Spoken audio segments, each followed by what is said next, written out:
Gawat, makin panas. Inilah 3 berita politik terbaru hari ini. Berita pertama, dukung Anies Baswedan. Surya Paloh tak bisa mundur lagi.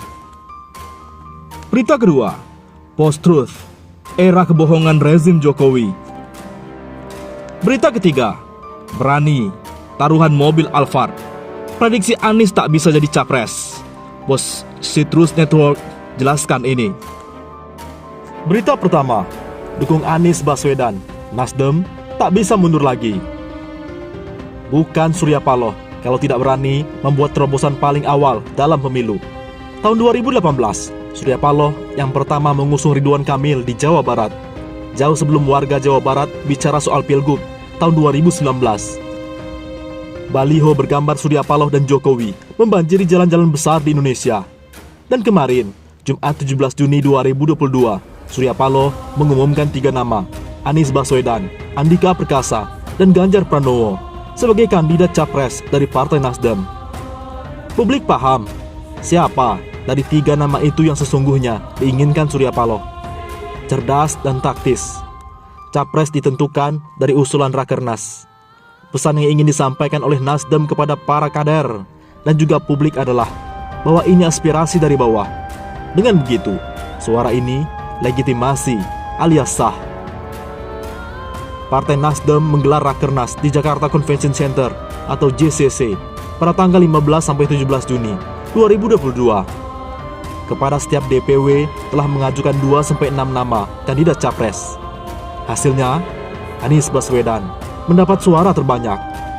Tercatat, 32 DPW mengusulkan nama Anies Baswedan. Ada 28 DPW mengusulkan nama Ganjar Pranowo. Ada 15 DPW mengusulkan Erick Thohir. Dan 15 DPW mengusulkan Andika Perkasa. Jika dilihat dari urutan pertama yang diusulkan DPW, nama Anies Baswedan diusulkan di urutan pertama oleh 21 DPW. Nama Ganjar Pranowo diusulkan 5 DPW. Dan nama Surya Paloh dan Prananda jumlahnya sangat kecil. Dalam keputusannya kemarin malam, Nasdem mengumumkan 3 nama berdasarkan urutan, yaitu Anies Baswedan, Andika Perkasa, dan Ganjar Pranowo. Mengapa Ganjar Pranowo disebut dalam urutan ketiga, bukan kedua? Mengapa pula Andika Perkasa yang masuk nominasi, bukan Erick Thohir? Hanya Tuhan dan Surya Paloh yang tahu. Mengacu pada hasil Rakernas ini, terlihat jelas bahwa Anies Baswedan menjadi pilihan utama Partai Nasdem. Ini sekaligus mengakhiri keraguan dan polemik publik tentang keseriusan Partai Nasdem yang akan mengusung Anies Baswedan di Pilpres 2022. Dari pengumuman hasil Rakernas ini, maka tidak ada pilihan lain bagi Nasdem kecuali mengusung Anies Baswedan untuk Pilpres 2024. Ini amanah Rakernas. Langkah Surya Paloh menentukan kandidat capres melalui Rakernas. Partai merupakan langkah demokratis yang sangat elegan. Inilah layak untuk diikuti oleh partai-partai lain. Rakernas semacam ini merupakan cara yang paling fair dan objektif untuk mengetahui dan mengakomodir aspirasi para kader. Tugas ketua umum partai adalah merealisasikan amanah yang sudah diaspirasikan oleh para kader tersebut. Jika aspirasi kader tidak dijalankan, akan ada 2 resiko. Pertama, konflik internal. Kader akan kehilangan kepercayaan jika mayoritas aspirasinya tidak terakomodir. Apalagi jika aspirasi itu sudah diumumkan ke publik dan tidak direalisasikan. Ini akan menjadi bumerang buat partai.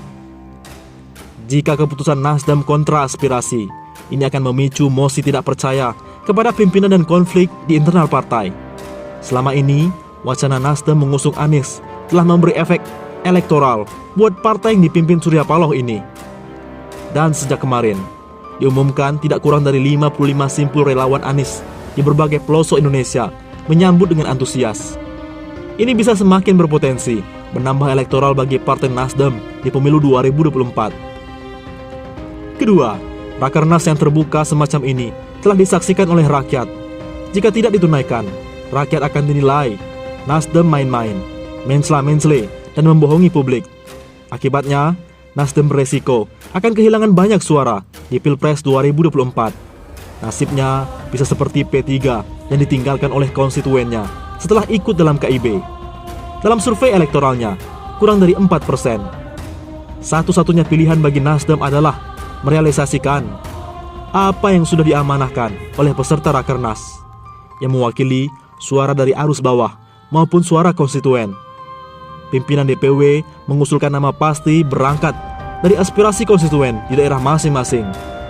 Ini terlihat, misalnya Jakarta, Jabar dan Banten, dan Jatim mengusulkan Anies Baswedan, sedangkan Jateng mengusulkan Ganjar Pranowo. Ini mirip hasil survei dari sejumlah lembaga survei. Apakah ketika Nasdem mengusung Anies akan ada resiko terhadap hadapan dengan istana yang diisukan sebagai inspirator lahirnya KIB? Bisa iya, bisa tidak. Jika KIB bubar dan Ganjar diusung PDIP, entah menjadi capres atau cawapresnya Puan, maka istana kemungkinan akan ikut gerbong Surya Paloh. Kecil kemungkinan istana berada dalam satu gerbong bersama PDIP. Pilpres 2024, kepentingan istana dan PDIP cukup sulit disatukan. Mungkinkah istana akan mendorong Gerindra PKB untuk mengusung Prabowo Caimin? Dalam politik, hal ini tak ada yang mustahil. Semua masih terbuka kemungkinan. Jika Prabowo dapat partner, kemungkinan akan tetap maju. Jika tidak ada partner, pilihan ke Anies Baswedan sepertinya lebih menguntungkan secara elektoral bagi Partai Gerindra. Prabowo bisa ikut andil sebagai kingmaker. Dalam satu kesempatan, Surya Paloh menyampaikan, tidak ada lagi reshuffle kabinet.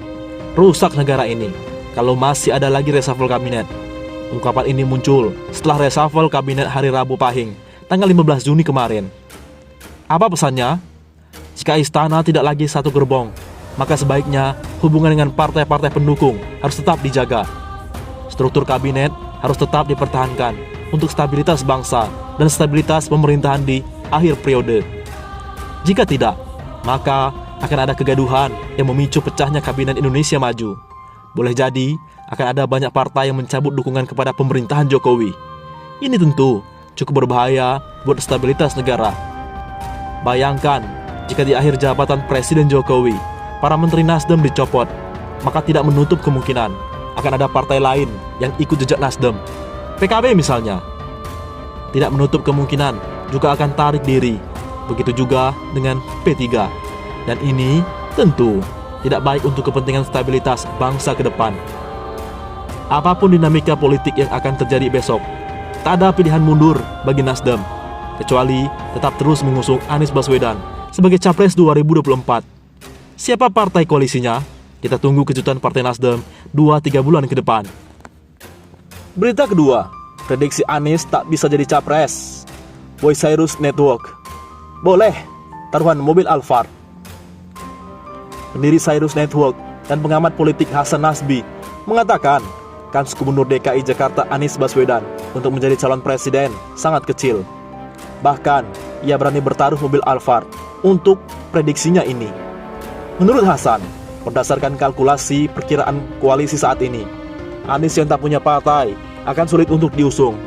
Kesempatan Anies disebutnya hanya ada di calon wakil presiden, cawapres. Kalau mau jadi capres, berat dari semua sisi, kalkulasi matematikanya susah. Tapi kalau jadi cawapres, masih mungkin, ujar Hasan saat acara diskusi total politik bertajuk Anies Ganjar di tikungan koalisi, Minggu 19 Juni. Mendengar pernyataan Hasan, co-host diskusi Ari Putra menantang Hasan taruhan atas prediksinya itu. Hasan pun menyanggupinya. Boleh taruhan mobil Alphard, kata Hasan disambut tawa para narasumber dan undangannya. Hasan menjelaskan, kemungkinan Anies untuk menjadi capres kecil karena tak punya tempat di koalisi partai. PDIP yang sudah memenuhi presidensial threshold atau ambang batas minimal mengusung capres 20%, kemungkinan mendorong Ganjar Pranowo atau kader lainnya.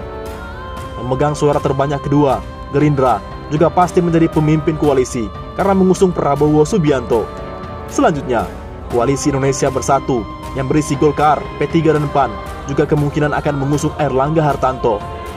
Ada juga Koalisi Semut Merah yang beranggotakan Demokrat, PKB dan P3. Dan PKS juga kemungkinan kecil mengusung Anies. Sisanya Nasdem yang sudah jelas ingin mengusung Anies dan partai menengah lainnya juga disebutnya hanya akan mengekor kepemimpinan koalisi yang sudah ada. Kan sekarang yang mengusung coba lihat, Nasdem sama PKS lah. PKS sama Nasdem itu menurut saya hanya bisa mengusulkan calon wakil presiden, bukan calon presiden, ucapnya. Sementara Gerindra dan PDIP diyakininya akan membuat poros koalisi baru dengan merekrut partai menengah lainnya. Dengan demikian, partai yang ingin mengusung Anies akan hampir dipastikan tidak ada. Sulit membayangkan Anies bisa, kecuali Anies yang bergerak gitu. Saya bungkus partai-partai ini, jadi semua partai dealnya sama dia. Tetapi saya nggak bisa lihat kemampuan itu.